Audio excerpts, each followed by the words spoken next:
Hi friends!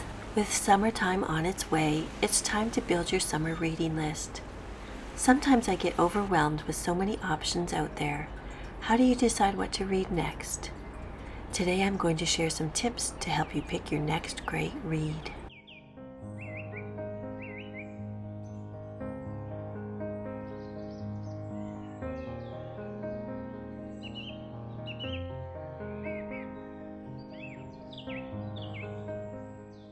Tip number 1. Identify your interests. Think about the genres you love, whether it's fiction, nonfiction, mystery, fantasy, sci-fi, or romance. Also consider themes or topics that currently pique your interest, like historical events, self-improvement, or space exploration. It would be interesting to have a theme for your whole summer reading list. Like if you're interested in World War II, you could pick books about espionage, novels about what life was like for women on the home front, a novel about what it was like in the trenches, a romance novel between a soldier and his woman. You could also include a nonfiction book about the war, the story behind the poem In Flanders Fields. The choices are endless on this topic, but I like the idea of having a themed summer.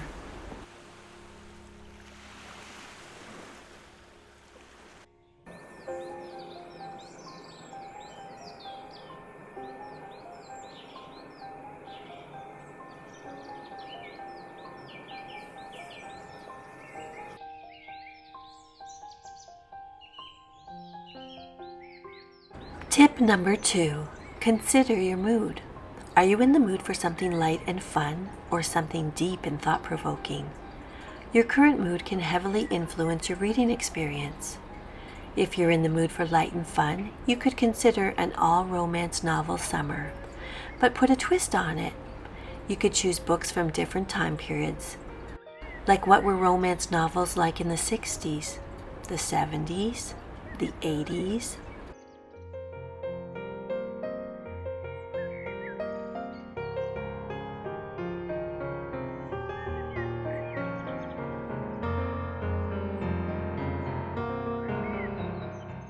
Tip number 3.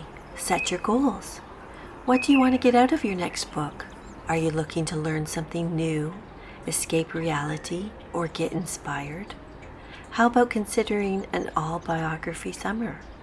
You could choose all biographies about women, or all biographies about men, or movie stars, or scientists, or artists.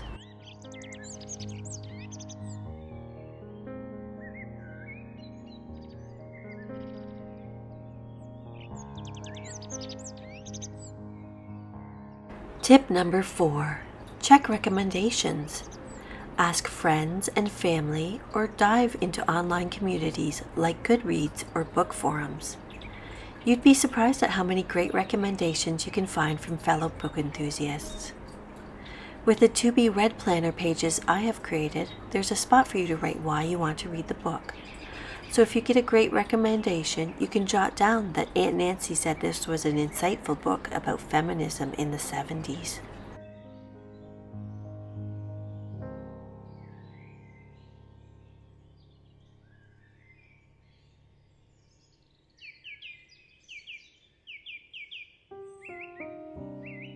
Tip number 5. Browse bestseller lists and award winners. These lists, like the New York Times bestsellers or the Pulitzer Prize winners, often feature highly acclaimed books that might just become your next favorite read. How about all the bestsellers that you might have missed out on? You can look up the bestseller list, old and new, and choose from there.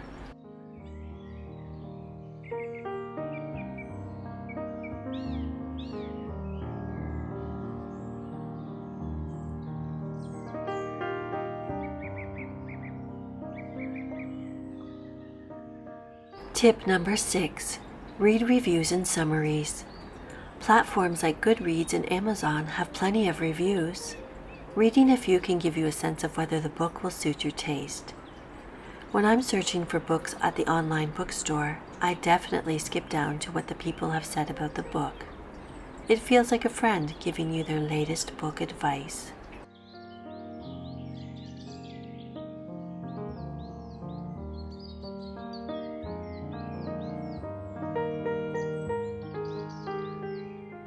Tip number 7, the author's reputation.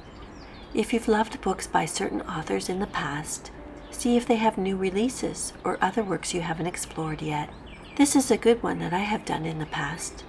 Sometimes you find a book you love and you just want to stay with that author and devour everything they've written, especially if they have their own series that you haven't heard about.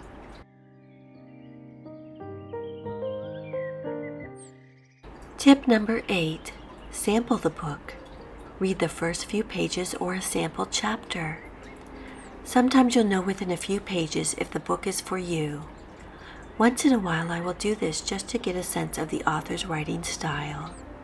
There are some styles of writing that I just don't like, no matter how interesting the book might have been.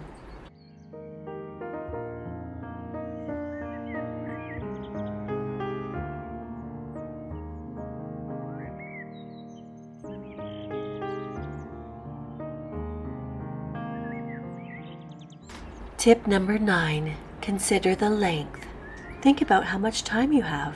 If you're busy, a shorter book might be perfect. Short stories can be fulfilling too.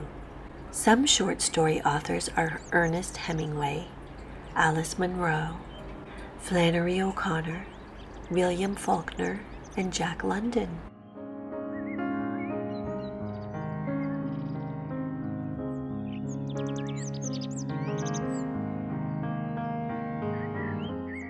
Tip number 10, visit libraries and bookstores.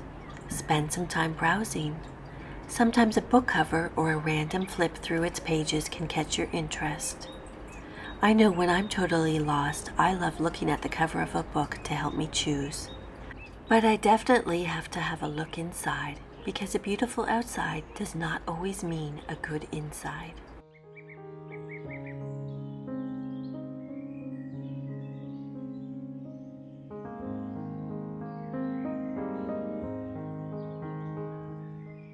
Tip number 11, diversify your reading.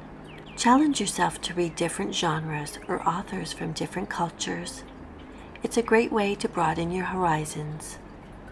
While I have mentioned some genres here, a quick search for a list of book genres can help you discover more. Have a little fun doing some research to make your list.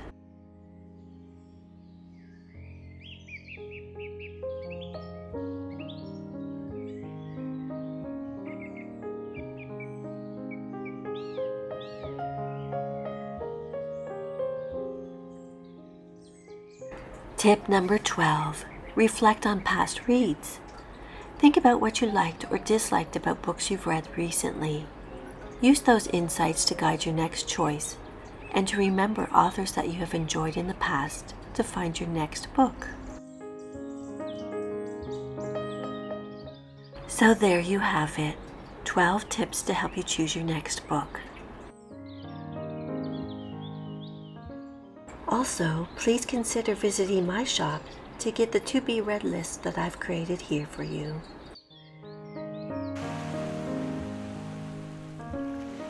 Happy reading, and don't forget to like, subscribe, and hit that bell icon.